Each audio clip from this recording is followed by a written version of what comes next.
Sumainyo ang Panginoon. At sumainyo rin. Ang mabuting balita ng Panginoon ayon kay San Juan. Papuri sa iyo, Panginoon. Noong panahong iyon, si Jesus ay pumunta sa bundok ng mga Olibo. Kinaumagahay, nagbalik siya sa templo. Lumapit sa kanya ang lahat, kaya't umupo siya at sila'y tinuruan. Nooy dinala sa kanya ng mga iskriba at ng mga pariseyo ang isang babaeng nahuli sa pakikiapid. Pinatayo ito sa harapan nila at sinabi kay Jesus, "Guro, ang babaeng ito'y nahuli sa pakikiapid. Ayon sa kautusan ni Moises, dapat batuhin hanggang sa mamatay ang mga gaya niya. Ano ang masasabi mo?" Itinanong nila ito upang subukin siya, nang may maisumbong sila laban sa kanya. Ngunit yumuko si Jesus at sumulat sa lupa sa pamamagitan ng daliri. Ayaw nilang tigilan ng katatanong si Jesus, kaya't sila'y tiningnan niya at sinabi ang ganito, "Sino man sa inyo na walang kasalanan ang siyang maunang bumato sa kanya." At muli siyang yumuko at sumulat sa lupa. Nang marinig nila ito, sila'y isa-isang umalis, simula sa pinakamatanda. Walang naiwan kundi si Jesus at ang babaeng naroon pa rin sa harapan niya. Tiningnan siya ni Jesus at tinanong, "Nasaan sila? Wala bang nagparusa sa iyo?" "Wala po, Ginoo," sagot ng babae. Sinabi ni Jesus, "Hindi rin kita parurusahan. Humayo ka at huwag nang magkasala." Ang mabuting balita ng Panginoon. Pinupuri ka namin, Panginoong Hesukristo. Isang magandang umaga po sa inyong lahat. Tayo po ay nasa ikalimang linggo ng ating 40 araw na paghahanda para sa Pasko ng Pagkabuhay. Ikalima. Ito na yung pinakahuli, no? At tawag natin dito ay Passion Tide.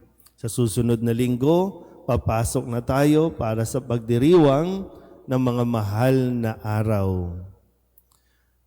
Balikan natin ng kaunti, no, yung ating po mga pinuntahan, mga paglalakbay, kung saan ay ang panawagan sa atin, matuto tayo kay Jesus. Noong unang linggo ng Kwaresma, dinala tayo sa disyerto at doon ay pinakita sa atin ni Jesus kung paano malalabanan at kung paano din tayo makakaiwas sa mga panunukso ng demonyo, na lahat ay i-offer o iaalok ng demonyo para lamang malayo tayo sa Diyos o hindi tayo sumunod sa Diyos. Ikalawang linggo, dinala tayo ni Jesus sa bundok. At sa kanyang pagbabagong anyo, narinig natin ang tinig ng kanyang ama na nagsasabing, "Ito ang pinakamamahal kong anak, lubos kong kinalulugdan."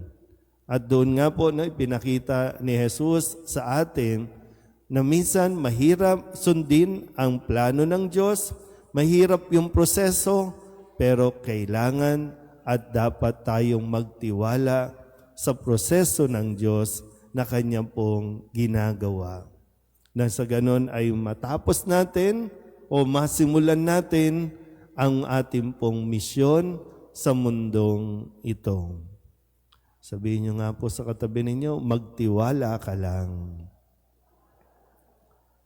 Kahit parang minsan malabo o parang imposible, pero kung magtitiwala lang tayo sa Diyos, may maganda siyang plano para sa atin.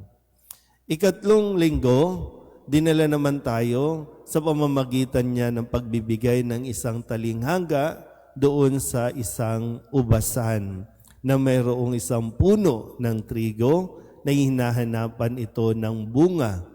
Gusto nang putulin ito ng may-ari, pero may nakiusap na wag muna, bigyan pa natin ng isa pang taon.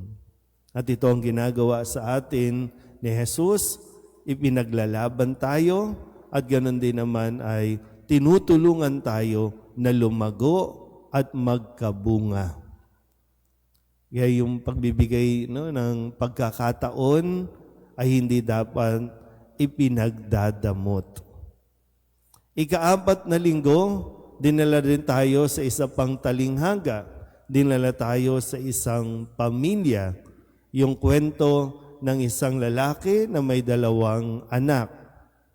Na ito ay parehong pinatawad at parehong kinausap ng ama na magbalik at makipagsaya. Diba? Sabi, magsaya tayo, magalak tayo. Na ang panawagan din, kung mayroong nagbabalik, tanggapin natin, patawarin natin, lalong-lalo pa kung ito ay nagsisisi na sa kanyang mga nagawang pagkakamali at kasalanan. Ngayong 5 linggo, pinapaalala sa atin, binabalik tayo sa templo. At dito sa templong ito, dito yung pagdadala ng mga tao sa isang babaeng na huling nakikiapid. Pero ito ay hindi pinarusahan ni Jesus. Sabi nga po, wala bang nagparusa sa iyo? Hindi rin kita parurusahan. Nasaan sila? Nasa templo. Siya ay nagtuturo sa mga tao. At yung pinakamahalagang turo na ibinigay niya sa mga taong ito ay yung tayo po ay hindi maging mapanghusga sa ating kapwa. Hindi po inaalis ni Jesus yung kasalanan na pakikiapid. Kasalanan po yun. Ayon pa yon sa mga nauna. Hindi rin niya binabago ang mga kautusan simula pa nang ibigay ito kay Moises, kundi mas pinauunawa lang niya sa mga tao. Kasi yung mga tao ang gusto parusahan ng babaeng nakikiapid. Ang parusa, patayin sa pamamagitan ng pagbabato. Naintindihan po ba? Okay pa ba tayo? Yan. Kaya sana po, mas lawakan natin ang ating mga kaisipan. Of course, kung kasalanan, kasalanan. Pero ipaubaya natin sa Diyos ang paghatol sa atin pagdating ng araw.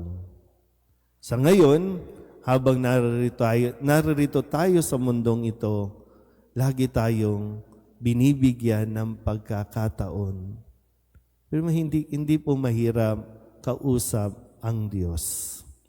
Sa pamamagitan ni Jesus, nakikilala natin ang ating Diyos Ama na hindi siya agad-agad magpaparusa, kundi binibigyan tayo ng pagkakataon na ayusin ang ating pong mga pamumuhay.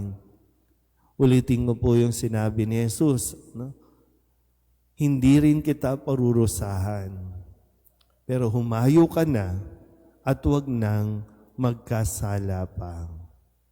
Ganun lang kasimple. Kaya nga, di ba, sabi ko, nasaan tayo? Dinala tayo ni Jesus sa templo. Ano ang tawag natin sa panahon natin ito, ang templo? Ang simbahan. So ang simbahan ay lugar kung saan tayo makakatagpo ng pagtanggap, kung saan tayo makakatagpo rin ng pagpapatawad. Huwag tayo ang maghusgahan. Huwag tayo ang maghatulan. Ito malito, siya malito. Kaya kahit nga sa panahon ngayon, sa panahon na kung saan naririnig natin ang mga tao na ibinibida ang kanilang mga sarili para lamang magustuhan ng mga tao, para lamang kung hindi man maloko ang mga tao, maging maganda sila sa pandinig at paningin ng mga tao. Kung kaya sisiraan ang iba, hahatulan ng iba, para sila ang magmukhang mabait at malinis. Kaya suriin natin, no? Kasi yung sinabi ni Jesus, kung sino sa atin ang walang kasalanan, siya ang unang bumato. Kadalasan nga lang, kung sino pa ang may kasalanan, yun ang pinaka-maingay. Bakit nag-iingay? Para mapagtakpan natin ang ating pong mga itinatagong kamalian. Sa Diyos, wala tayong maitatago. Pero kahit alam na ni Jesus, alam na ng Diyos ang ating mga kasalanan, hindi niya tayo basta-basta hahatulan. Bibigyan niya tayo ng tamang panahon para tayo mismo ang magdesisyon kung tayo ba ay magbabago o mananatili sa ating gawain. Sana po mapagnilayan natin ng mabuti na tayo mismo tumingin sa ating mga sarili. Huwag sa katabi, huwag sa kung kani-kanino, ang ating pong mga sarili, ang ating pong tingnan. Amen.